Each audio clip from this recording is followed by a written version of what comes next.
Okay, this is a video to show how the head tracking mode works with the DJI Goggles and the Mavic Pro.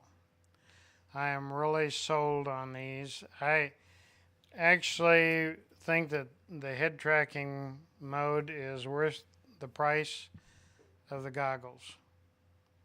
Uh, there's only so much you can do with a little thumb wheel to move the camera around, and without the goggles you could only move it up and down.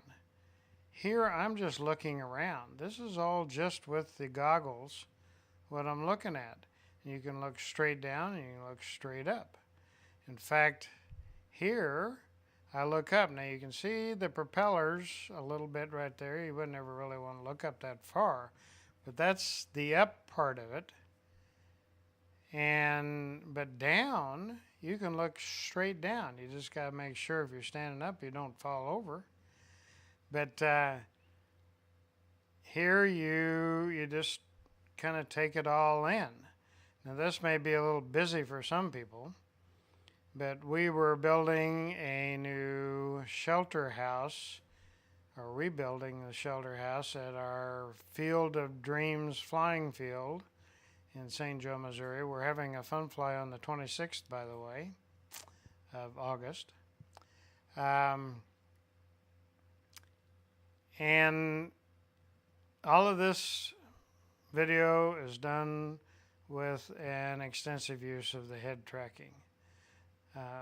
You can go about 45, 50 degrees each direction sideways, and straight down and not quite straight up, but you saw the up there a minute ago.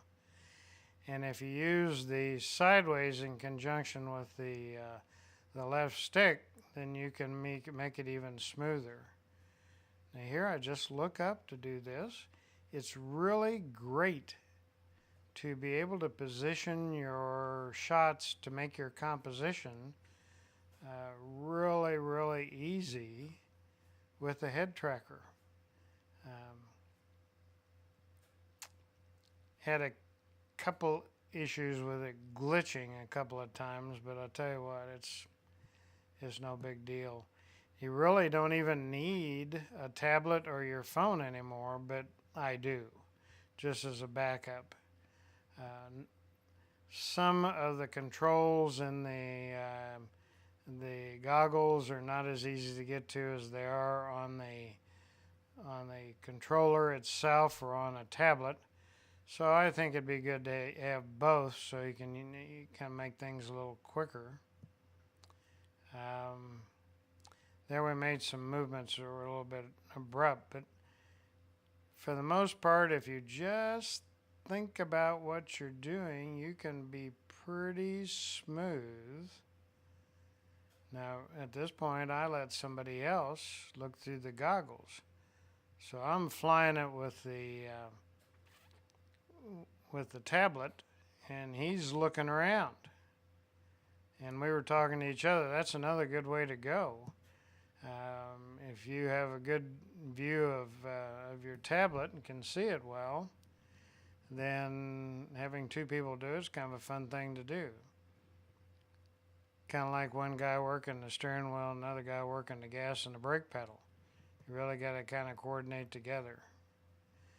But real happy with the way this is working and highly recommend it.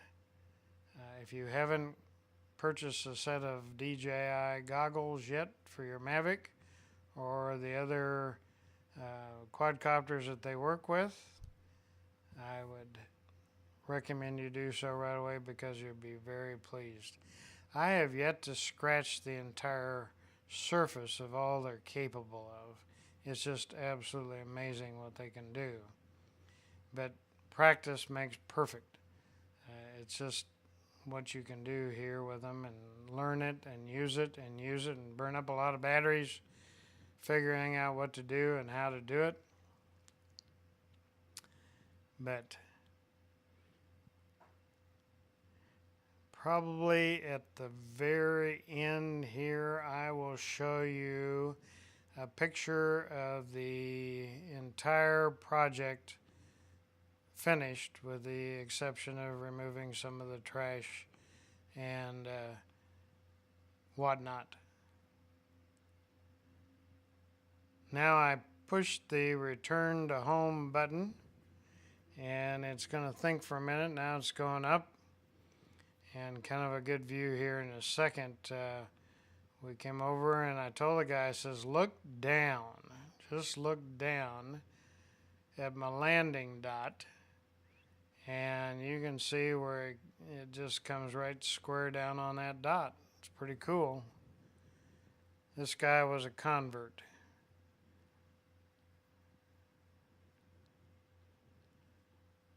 It's impressive. If you have them, share them with people and show what it looks like. So